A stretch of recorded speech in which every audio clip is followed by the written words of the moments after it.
To begin with external features, we begin here. This is the anterior dorsal fin. Behind the anterior dorsal fin, we have the posterior dorsal fin. Here is the caudal tail. Towards the front, we have the pectoral fins right here and right here. Underneath, we have the pelvic fins. If you have a male, in between the pelvic fins, you'll be able to see a set of two claspers. Also, in between the pelvic fins, we see the common opening right here that we call the cloaca. The line running down the side of the shark that you see right here, this is called the lateral line canal, or you could also call it the lateral line system.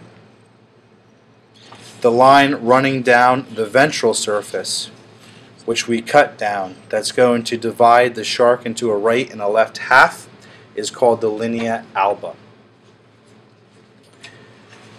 We see the eyes, we see the gills, we see the mouth.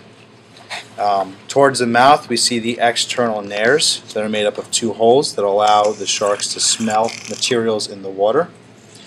In between the external nares, we see a series of tiny little dots that we call the ampullae of Lorenzini.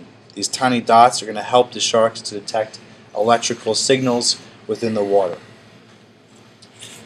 Also, on the top of the shark, we're going to see the two spiracles on either side, and they are going to help water enter the shark and be able to get to the actual gills. We also see a number of muscles in the shark. We have a group of muscles above and below the gills. Above the gills, we have the dorsal constrictors. Below the gills, we have the ventral constrictors. Above the pectoral fin, we have the extensor of the fin. Below the pectoral fin, we have the flexor of the fin. Running down the linea alba, we will see the ventral longitudinal bundles. The muscle that's right below the jaw that's going to allow the jaw to open and close is the intermandibularis. Finally, the last group of muscles are the muscles above and below the lateral line. It's going to help in the movement of the caudal tail. The muscles above the lateral line in the tail are the epaxial muscles. The muscles below the lateral line are the hypaxial muscles. Alright, moving on. Internal structures. When you open up the shark, the largest structures that you're going to see are going to be the liver. In the middle of the liver, right here, we see the gallbladder. Attached to the gallbladder, we find the bile duct. Behind the liver, we'll see the stomach. After the stomach, we enter the first bend in the small intestines. This first bend right here is called the duodenum. The duodenum is actually a region of the small intestines. And this region from the duodenum to about right here, this is the entire small intestines. Where it straightens back out right here, this is the large intestine, also called the colon. Attached to the digestive tract, we see a number of organs. We see an organ right here that's attached to the small intestine. This is the pancreas. Also attached to the small intestines, we find the spleen. Behind all of the digestive tract, running up the spine, are two long kidneys.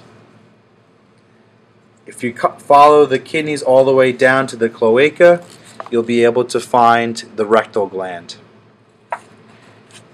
Finally, if you have a male, you'll be able to find the testes. If you have a female, you'll be able to find the ovaries. Behind the stomach, on either side, in this case we have a male, so we're going to have testes. The last internal organ is going to be the heart, which sits on top of the liver. The hard part of the heart is going to be the ventricle. The soft, squishy part on the side here is the atrium. The last thing is the parts of the brain. If you're looking at the brain, it's sitting in the shark in this orientation. So this structure right here is facing towards the front of the shark, or the rostral or anterior end. Right here, this is called the cerebrum. This is where their higher order thought takes place, decision making. Notice that sharks have a very tiny cerebrum. Sharks are running on autopilot. They run on instinct. They don't have much higher order thought. Behind the cerebrum, we have the optic lobes right here and right here. The optic lobes are going to be where sight takes place, vision. Above the optic lobe, right here on the top, we see the cerebellum. That's where balance and coordination is going to be, which is very important for a shark. Behind the cerebellum, we have the medulla. That's going to control automatic functions like heart rate, blood pressure, stuff like that. And attached to the medulla, running down the back of the entire shark, is going to be the spinal cord. So front to back, you have cerebrum, optic lobe, cerebellum, medulla, spinal cord. That's it.